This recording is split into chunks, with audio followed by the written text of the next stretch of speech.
पार्थिव शिवलिंग का निर्माण करें और पूजन करें। कौन सी कामना के लिए कितने? तो शिव महापुराण कहते हैं विद्यार्थी पुरुषा प्रीत्या सहस्रामिति पार्थिवम् पूजे शिवलिंग ही निश्चया तत्फलम् प्रदे। जो विद्या प्राप्त करना चाहते हो, धन प्राप्त करना चाहते हो या कोई सिद्धि प्राप्त करना चाहते हो तो उनको चाहिए, या कोई विद्यार्थी पढ़ने लिखने में कमजोर है तो उसके उज्जवल भविष्य के लिए कि भोलेनाथ कृपा करें इनको विद्या खूब आने लगे, उनको चाहिए कि घर में 1000 पार्थिव शिवलिंग बनवाए, मिट्टी के शंकर जी 1000 बनवाए और बनवा करके अगर प्रति महीने नहीं तो सावन के महीने भर अभिषेक करें दूध से, तो बाबा भोलेनाथ उसको विद्या प्रदान करते हैं। 1000 शंकर जी। जो धन की कामना रखते हो, धन की कमी हो, धन की कमी वाले व्यक्ति को चाहिए कि बाबा भोलेनाथ की सच्चे मन से प्रार्थना करें। अब जिसके पास धन ही कम रहेगा वो शंकर जी भी कम बनवा पाएगा, ज्यादा नहीं बनवा पाएगा, है ना, सीधी सी बात। तो शिव महापुराण व्यवस्था के अनुसार संख्या भी है। जिसको धन की आवश्यकता हो, कमी हो, तो ये सिर्फ 500 पार्थिव शिवलिंग बनाए और 500 शंकर जी बना करके उनका दूध से अभिषेक करें या गन्ने के रस से अभिषेक करें तो घर में लक्ष्मी की प्राप्ति खूब होती है। अब कहीं भटकने की जरूरत नहीं है। यदि ये नियम श्रवण कर लिया तो आपकी कौन सी कामना है, आप घर में ही सावन के महीने भर चकाचक अभिषेक करो और उसके 1 साल के अंदर फल की प्राप्ति हो जाएगी। ना कहीं कुंडली दिखाने का झंझट, ना कहीं महात्मा जी के पास जाने का झंझट, ना गंगा स्नान का झंझट। स्वयं का मर्ज पता करो और स्वयं ही इलाज करो, ये शिव महापुराण कहते हैं। पुत्र चाहने वाले को चाहिए कि 1500 शिवलिंग का निर्माण करके नित्य प्रति अभिषेक करे और सच्चे मन से भोलेनाथ से कामना करें तो भोलेनाथ कामना प्रदान करते हैं। जिनके यहाँ वस्त्र की कमी हो या किसी का वस्त्र का व्यापार हो और व्यापार कम चल रहा हो तो उनको चाहिए कि 500 शंकर जी बना करके नित्य अभिषेक करें तो भोलेनाथ वस्त्र में वृद्धि प्रदान करते हैं।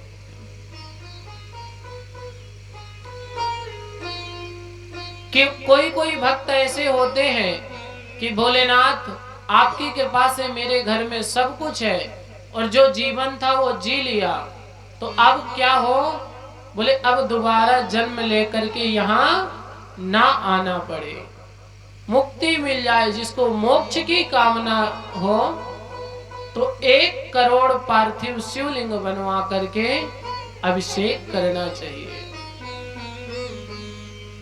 मोक्ष बड़े बड़े ऋषि मुनियों को जन्म जन्मांतर तक तपस्या करने से प्राप्त नहीं होता, पर जो फल जन्म जन्मांतर तक हजारों जन्मों तक तपस्या करने से नहीं मिलता वो पार्थिव शिवलिंग बना करके भक्ति से अभिषेक करने से प्राप्त हो जाता है। यही भोलेनाथ की महिमा है।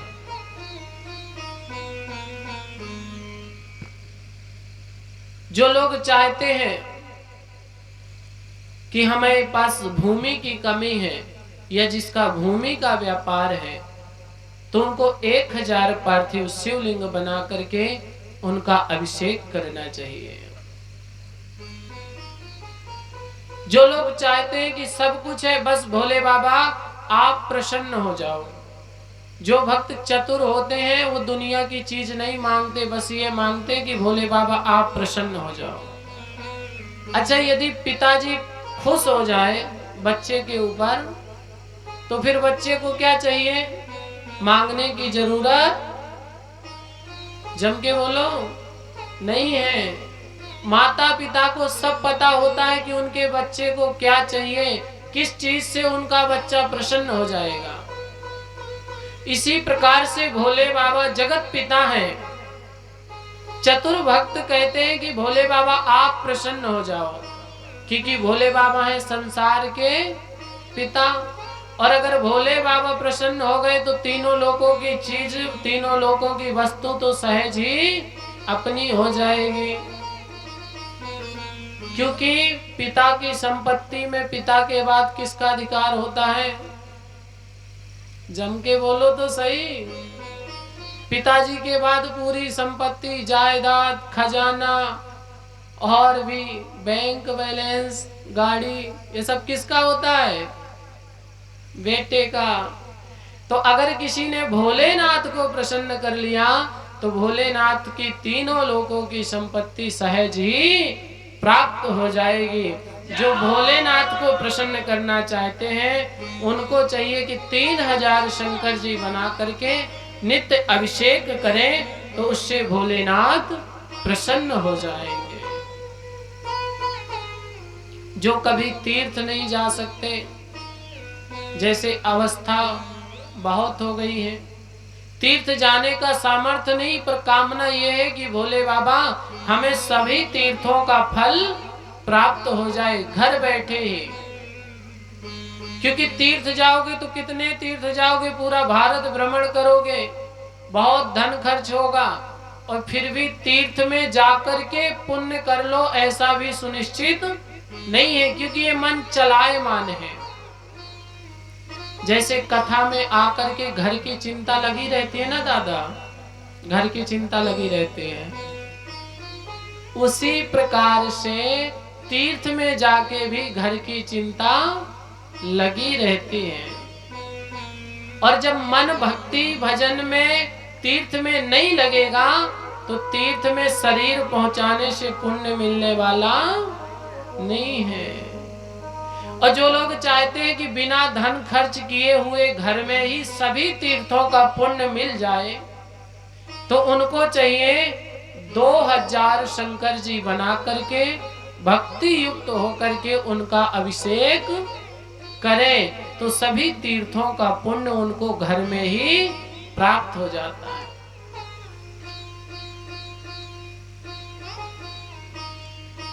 जिनके शत्रु बहुत बढ़ रहे हैं, मित्र कम हो रहे हैं, तो उनको चाहिए कि 3000 शंकर जी बना करके उनका अभिषेक करें, तो उनके शत्रुओं में विजय भी प्राप्त होती है और मित्र भी खूब बढ़ते हैं। कुंडली में जिसकी शुक्र की महादशा चल रही हो, शुक्र जिसका कमजोर हो, जब शुक्र कमजोर होता है तो सगे संबंधियों में, परिवार में, मित्रों में क्लेश करवाता है, स्वभाव में परिवर्तन आता है। तो ऐसे व्यक्ति को भी चाहिए कि 3000 शंकर जी बना करके नित्य प्रति अभिषेक करे, तो भोले बाबा प्रसन्न होते हैं, शुक्र की भी महादशा समाप्त हो जाते हैं। अब कुछ लोगों के लिए बहुत ही काम की चीज है, जो हमेशा परेशान बने रहते हैं, कोई किसी से परेशान, कोई किसी से परेशान। माताएं तो कभी कभी कहती है, महाराज हमारे घर में सब कुछ ठीक है, बस ये सास अगर हमारी बात मानती तो हमारा घर स्वर्ग हो जाता। अब कई लोग श्रीमान जी अपनी श्रीमती से परेशान रहते हैं, और मुझे लगता है अधिकतम रहते होंगे, 90-95% लोग बेचारे इसी से परेशान रहते कि उनकी श्रीमती जी उनकी मति से नहीं चलती, वो अपनी मति से चलती हैं। तो ध्यान देना, अकेले में आके तो बहुत लोग पूछते हैं महाराज हमारी आपस में झगड़ा होता है, तो हम कहते हैं भैया हम क्या करें, शादी आपने करी है, जीवन भर साथ रहने का संकल्प आपने किया है, अब झगड़ा हो रहा है तो महाराज क्या करें उसमें। हाँ, तो कहते महाराज नहीं कुछ उपाय होता थोड़ी से। तो एक लोग आए बोले महाराज जी कुछ उपाय हो, हमने कहा हम बता देंगे आपके घर में कि आप हमसे उपाय पूछे। तो बोले महाराज हाथ जोड़ रहे हैं, चरण छुआ लो, बस घर में न बताना कि उपाय पूछने आए थे। हमने कहा क्यों? बोले अगर आपने गलती से एक बार घर में बता दिया कि उपाय पूछ रहे थे और उनके दिमाग में बात बैठ गई तो 1000 उपाय कर ले फिर कोई देवी देवता काम आने वाले, क्योंकि श्रीमती से तो आप लोग तो इंसान हो, भगवान भी हार गए, वो भी नहीं जीत पाए। पर फिर भी भोले बाबा कहते एक उपाय है हमारे पास, जिनकी बात ना मानते हो उसे कहते हैं का वशीकरण। तो जिनको वशीकरण करना हो एक दूसरे के ऊपर, बस दुरुपयोग भर मत करना, क्योंकि भोले बाबा ऐसे देवता हैं कि वही चीज प्रदान करेंगे जो चीज आपके लिए उत्तम होगी। तो जो वशीकरण करना चाहते हैं उनको चाहिए कि अच्छे मुहूर्त में, जिस मुहूर्त में भोलेनाथ का वास पृथ्वी पर हो, कैलाश में हो, उस मुहूर्त में 800 शंकर जी बनवा करके उनका अभिषेक करें तो भोलेनाथ निश्चित ही कामना सिद्ध करते हैं। और ये इतना अच्छा उपाय है इसीलिए सबके सामने बता रहे हैं। अकेले में बताएंगे तो लोग पकड़ पकड़ के ले जाएंगे, अभिषेक करवाएंगे, और आप सबके सामने बता दिया है तो घर में कितने अभी शंकर जी बन रहे हैं गिनती गिन लेना, और गिनती गिने तो आपको फल पता चल जाएगा, क्योंकि शिव महापुराण सुन लिए हो। अगर कहीं 800 वाली संख्या हो तो फिर आप लोग भाई अपना अपना ध्यान देना, है ना। 800 वाली अगर संख्या आ गई तो समझ लेना किसी न किसी का तो उसमें 2-4 और बढ़ा देना। शंकर भगवान की हर हर।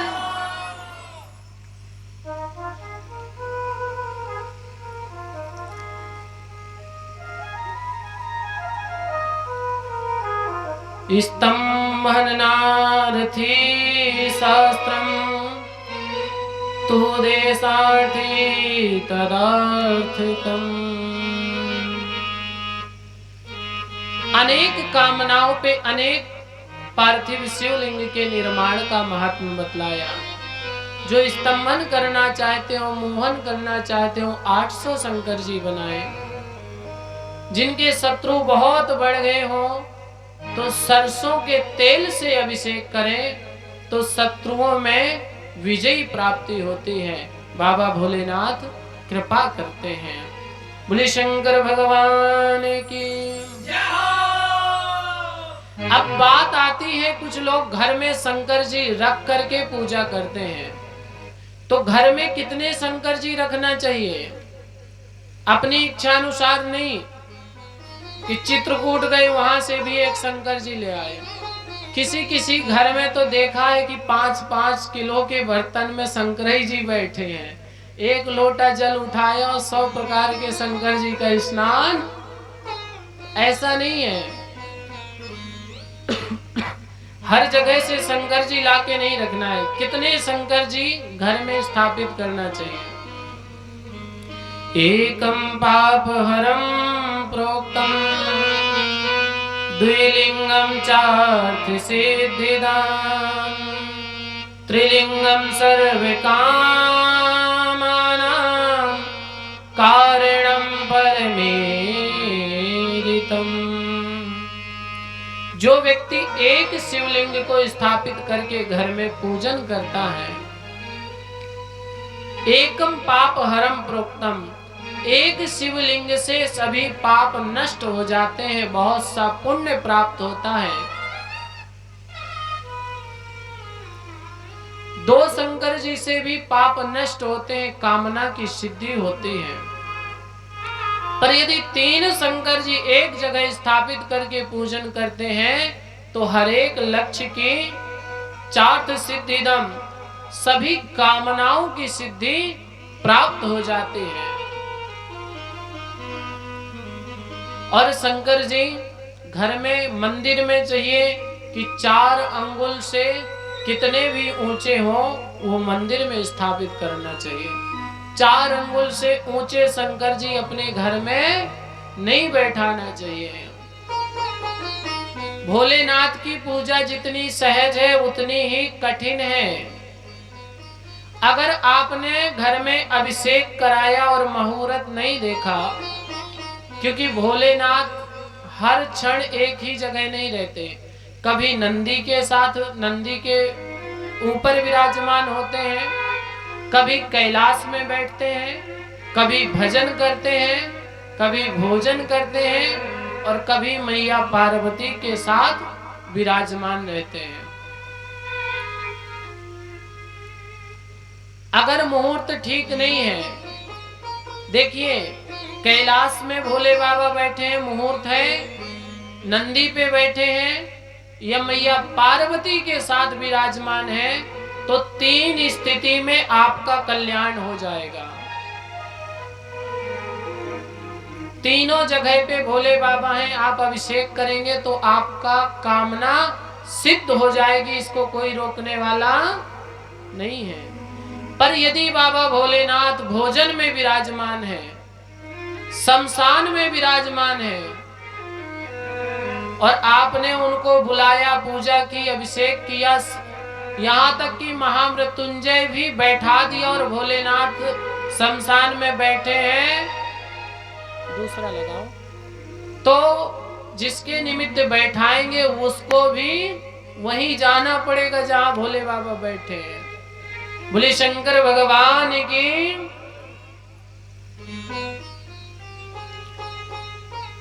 उत्तमं मध्यमं नीचं त्रिविधं लिंगमीरितं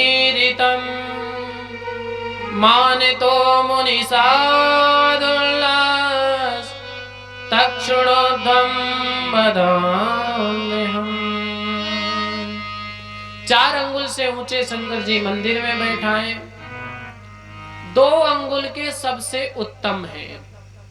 अंगुष्ठ मात्र के जितना अंगूठा है इतने बड़े शंकर जी घर में बैठाए तो सबसे उत्तम है, क्योंकि इसके बाद जितने बड़े शंकर जी होंगे उतनी पूजा होगी, उतने ज्यादा नियम होंगे।